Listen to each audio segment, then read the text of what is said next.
I think just really our position, first and 10, from the goal line. I mean, first and goal from the 10-yard line is a big part of it. Try to establish some run game in that area, but when you get kind of stumped and it's now second and 10, it forces you to throw. Two drop balls, I think are two balls that should have been caught. I think hurt us as well. And then, it's just that in that area where we got to find ways to get it in the end zone. And, I thought we played better overall offensively. I really thought we controlled some clock and moved the ball pretty well. I got some big plays. I thought we ran the ball decently well. But it's just, we got down in there and we just couldn't punch it in. So it's got to have a new attitude. So we got to find that attitude this week and work in those situations. And it's stuff we work on all the time with our defense, in practice. So hopefully this week we figure it out and get it done. They are. I think they're still trying to find their identity. I think, it's the physicality of it that I'm more worried about than anything else. I mean, I think, and understanding and retaining information week in and week out is a big part of it too.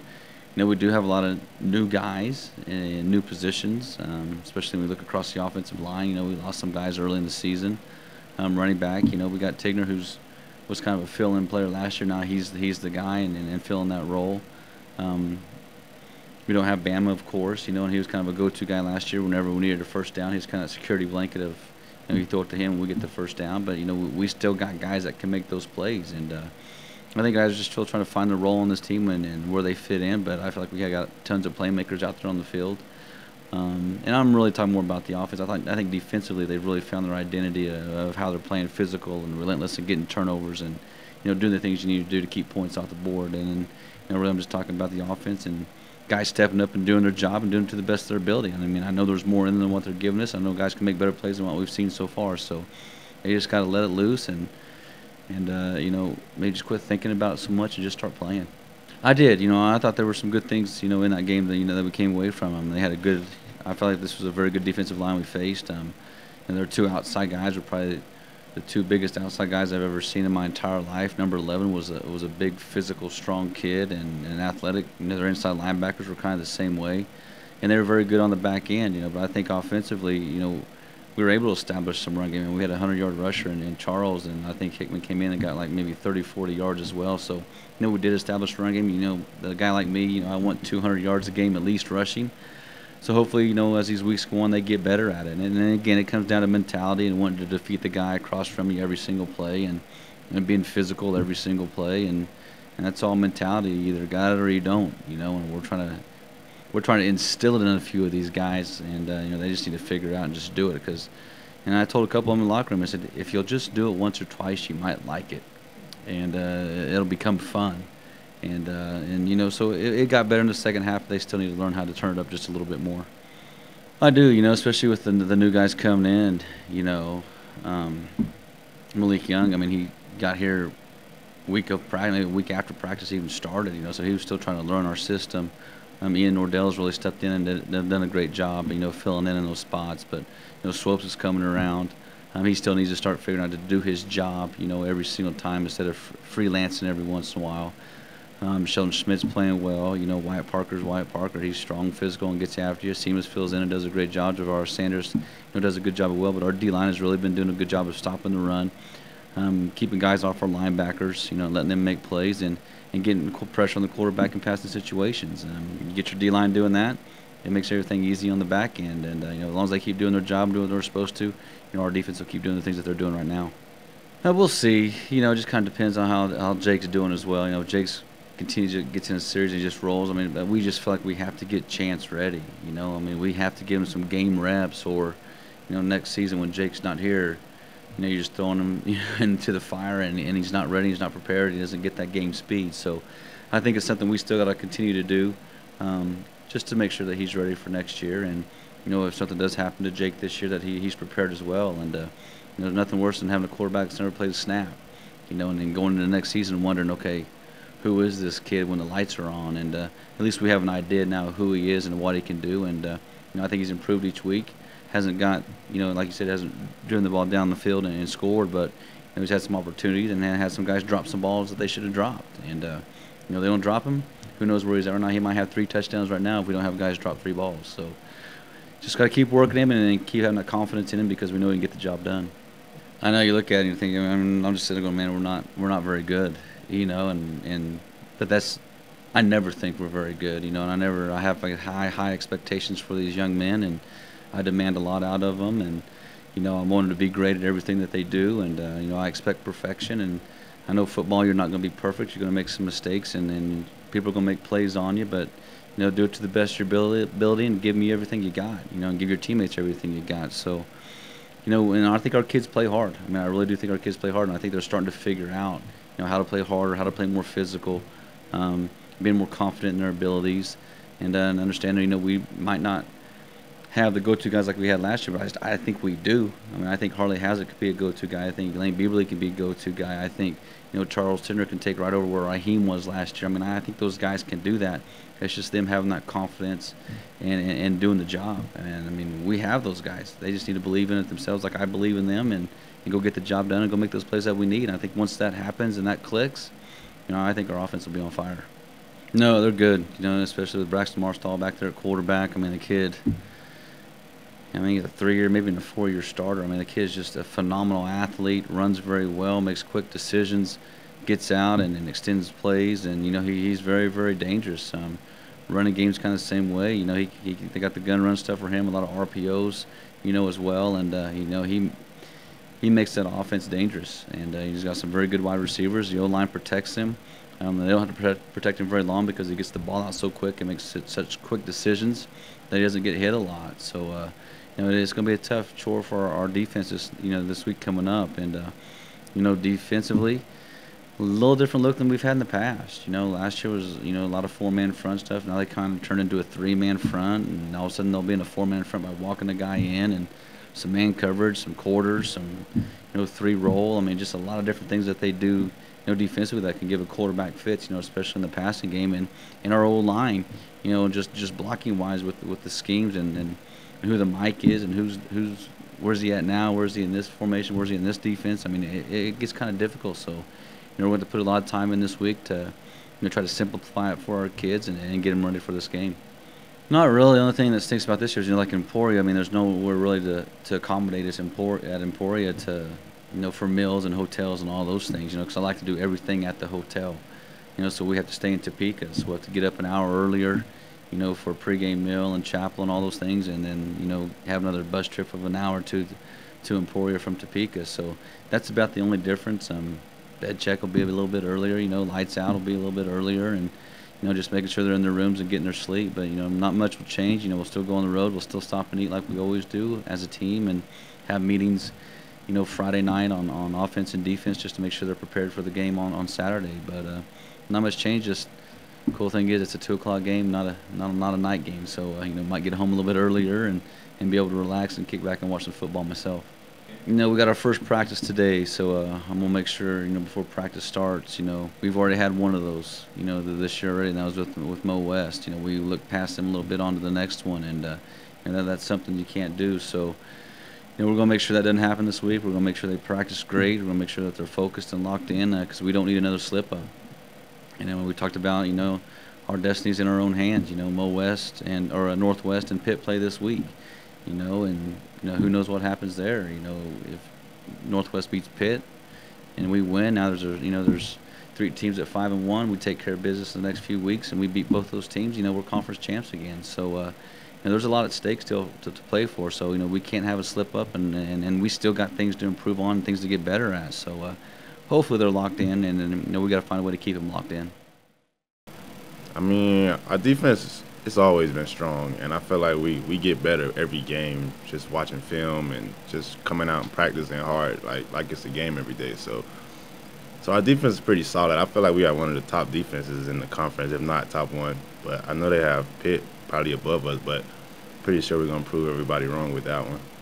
It's always ways for us to find a way to improve. So, we're always looking for a way to better ourselves on defense, whether it's with at least no missed tackles or more 3-and-outs in the last game. But we're always trying to find a way to improve. We really just stopped all their big plays. They tried to take shots, and we really eliminated all of those shots. And they were trying to run on us, but we eliminated that too. So once we took the running game and the big shots out, they couldn't really move the ball on us. We wanted it bad. Like at halftime when we saw that it was still 0, we were all pushing like the game's not over yet. Like we still gotta hold them to no points because if they don't score, then we win on defense and as a team. So we really were looking forward. It like that wasn't the main goal, but it was like the end goal product for us to have that 0 up there on the board for them. I mean they're gonna try to be physical and run on our defense a lot, but I'm 100% sure that that's not going to work because one thing most teams can't do is run on us. So I'm pretty sure we're going to eliminate that aspect from their game. It's been great playing with him actually. For him to come in and be a freshman and like hold his side down, so I don't have to worry about switching sides and we could just play whatever side. He brings a lot of energy too, and he's from Florida. I'm from Florida, so we both relate a lot to a lot of stuff. So his energy rubs off on me, my energy rubs off on him, and we just try to keep it going like that. Nope, D-line is still dominating and making the quarterbacks hurry up and throw the ball and giving us 3 or less seconds back there in coverage because anything more than 3 seconds is pretty hard for most people to cover. So they've been doing a great job up there on the D-line and hurrying up the quarterback. Well, it was 4th down, seeing that they were going for it. I was really tired, but I'm like, we just got to get a stop here, 1 down. You know, I can kind of toughen this up, try and make a play. Coach Harris made a good call. You know, the secondary was doing a good job covering, and Sheldon actually, you know, he made a good move, trying to kind of flush the QB out of the pocket, and I was able to chase him down from behind. So, I mean, it was definitely very exciting, you know, very awesome to get my first collegiate sack, and I was very excited about it. Yeah, I mean, I don't really remember the play. My adrenaline was so high. It was just a lot of emotions going. I just know my buddy got it on video, and I was definitely really hyped up. The crowd was going wild, so I mean, I was definitely feeding off their energy. So me transferring in from K-State, there was a lot of things that like they taught differently there at defensive end. But you know, Coach Ike is a great coach. He's really helped me out just transitioning along. There's still stuff that I need to work on and do better at, and I'm still trying to fix them. But I've been able to come in, work hard, and correct a lot of the things that I needed to get to the point where he trusts me and like he allows me to play quite a bit. Oh, for sure. I mean, just getting to know the system, you know, better each week, watching more film, you know, having those relationships with coach and the other players to know like when I can do this or you know do a spin move or something to trust me and you know my other teammates that you know if I make that move they're going to be able to make up and you know get out to contain or something like that. So when I decided to transfer, I really had no idea where I wanted to go. I knew a couple guys that came out here to Hayes, so I definitely contacted Coach Brown, and then I took a couple visits through the MIAA and talked to some FCS schools. And after I took my visit out here, Hayes was actually my last one. I talked with Coach Brown and Coach Ike. They were straightforward with me, told me, you know, if you come in, you work hard, you're going to be able to earn a spot. And I really respected everything that they had, and I seen that, you know, I had an opportunity to be a part of something great here. So that was the reason I decided to come to Hayes. Yeah, for sure. Because, like, I mean, first thing I do when I get the scouting report is I look through the roster to see if there's anybody I know and stuff. So, I mean, like, when we played Washburn, like, I knew one of their tight ends and a couple of other players, like, guys that I played against, you know, in high school in my league. So it adds a little bit of extra, you know, you, like, kind of want to get an extra shot at them, be like, you know, we beat you back in high school, but we're still beating you in college type of thing. They have a very good running back. It runs the ball very hard. So we definitely got to stop the run game, and then they have good receivers, good quarterback, you know. So, but we need to try and make them one-dimensional, stop the run game, and then we have great secondary. So I feel like we'll do good against the pass. The status is work in progress. We still working.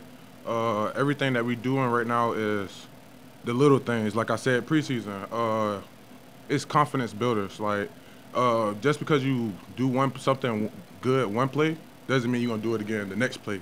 So it's just a confidence booster, like having the confidence to beat somebody across from you. And everybody have it. It's just the spirit of the O-line right now is still young. So everybody's still learning, getting the plays right. So, and that's the main focus right now, making sure we do the little things. Turning 3 into 7, oh man, it was the little things. We moving the ball, you know, getting down there in their red zone, not blocking the right person, drop passes, not being aggressive enough, not being more physical, you know, knowing that you can be somebody back on the confidence level. and I feel like that was the main thing from getting all those threes from that 7 that we didn't get. Most definitely. If we get the running game going, the passes are gonna open up. The deep balls, the big plays gonna open up. So like right now, like I said, confidence. If we can run the ball, we can run the ball first down, and they know we're gonna run the ball. You can't stop it. We still going, and that is the big thing in football. Period. The run game, because without the running back, you cannot open up for the wide receivers or the quarterback to throw to the wide receivers. Oh yeah, oh yeah. He's that man back there that he's gonna do something, even if somebody's the linebacker comes in the backfield, blows up the play. He gonna put that extra emphasis on it to make sure he gets something, some type of yards. And so like he's like the big role model that I feel like a lot of people look up to, like emotionally, because he's a very emotional person. He wears emotions on his sleeve. So when he makes a play for even 4 yards, he gonna get up, like trying to get everybody energy going, because we need it, and everybody feel off and goes off that energy. Yeah. Well, I did plan to play right guard this year. Complications came with the center. I went back to center. I played center my freshman year here. We went to the bowl game. And so like getting back into the center role was really not a big deal. It was just making sure I knew what everybody was doing, making sure everybody's on the same page. Like most of the times at playing center, you need to have a vocal. Like if one person next to you don't know what he's doing, nothing's gonna work. So me moving back to center wasn't really that hard. It's just making sure the chemistry was there and everybody understood what the goal was. Really not. It's just where you could feel like the difference between those two, Chance and Jacob, but at the same time, both of them are unpredictable what they can do. Because Chance can come out, wheel out, and throw a 30 on the dime. Jacob stand in the pocket like Big Ben and just launch it. You know what I'm saying? So it's real, like, it's different at times when they can do one series, then somebody else come in. But at the end of the game, at the end of the day, it's the same person back there going to do something. I feel like it was like this season reminded me of the first bowl game that we actually won. Because everybody wasn't clicking enough, like at the right time, but when the time is needed, everybody's going to fulfill what they need to do. So I feel that like we could still have that MIAA championship, but at the same time, it's still a growing process. And we're not taking anything for granted right now. So fair to say the best is yet to come? Most definitely. Most definitely.